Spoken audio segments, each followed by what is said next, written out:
Sauf que, très important.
Le fait d'avoir eu recours à la chirurgie esthétique. Mais parce que ça n'a jamais eu lieu. Et jamais, je le dis d'ailleurs de manière solennelle, nous n'avons jamais eu recours. Mais non, c'est vrai, c'est possible. Non seulement c'est possible, mais en plus, ça ne s'est jamais produit. Grishka, comment à 68 ans, je peux me permettre, bien il sûr, n'y a pas une ride, il y a ce joli menton qui est maintenant devenu quelque chose de culte.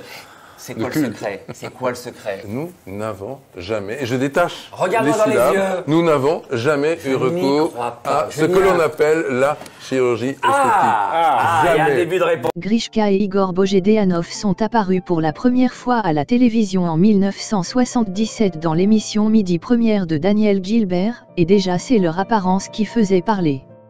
En 2019, Cyril Hanouna et ses chroniqueurs avaient d'ailleurs à nouveau mis le sujet sur la chirurgie esthétique sur la table dans Touche pas à mon poste. Les jumeaux avaient cette fois-ci évoqué une rencontre déterminante aux États-Unis. Ils avaient parlé d'expérimentation sur des rayonnements, niant à nouveau avoir reçu tout un plan. En janvier 2021, après 3 ans d'enquête, un procès a été ordonné par un juge d'instruction contre les frères Bojedeanov pour escroquerie envers un millionnaire.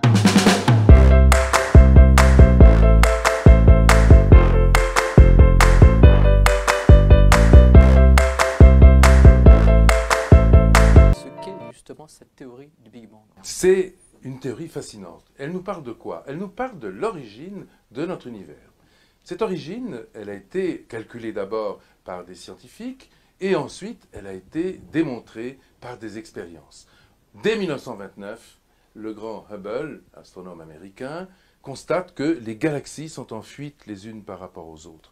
Et ainsi, il donne un socle expérimental, observationnel, à quelque chose qui avait été vu dans les équations quelques années auparavant, en 1922, par le grand Friedmann, Alexander Friedmann, qui était un mathématicien et météorologue russe, qui lui-même s'est opposé à Einstein, qui pensait que l'univers était fixe. Alors si Einstein pensait que l'univers était fixe, c'est parce qu'il le voyait totalement instable dans ses équations et qu'il a rajouté un terme qui s'appelle la constante cosmologique et qui a fixé l'univers. Donc, tout ceci vole en éclats en 1929. On constate que l'univers n'est pas fixe, que ça bouge, et à partir de là, les idées vont s'accélérer. En 1948, Gamow, qui est un élève de Friedmann, va prouver quelque part, il découvre ce qu'on appelle la synthèse des éléments légers, c'est-à-dire notamment des noyaux d'atomes d'hydrogène, le Big Bang chaud, en quelque sorte, qui naît à ce moment-là.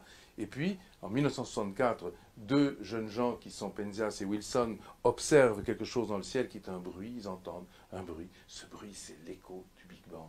1964, ils vont avoir le prix Nobel en 1978 grâce à cette découverte extraordinaire. Et enfin, les satellites astronomiques, à partir de 1989, vont observer cette lumière, cette première lumière qu'on appelle le rayonnement cosmologique, qui témoigne donc de ce qu'était l'univers au moment où il était bébé, juste 380 000 ans après sa naissance explosive.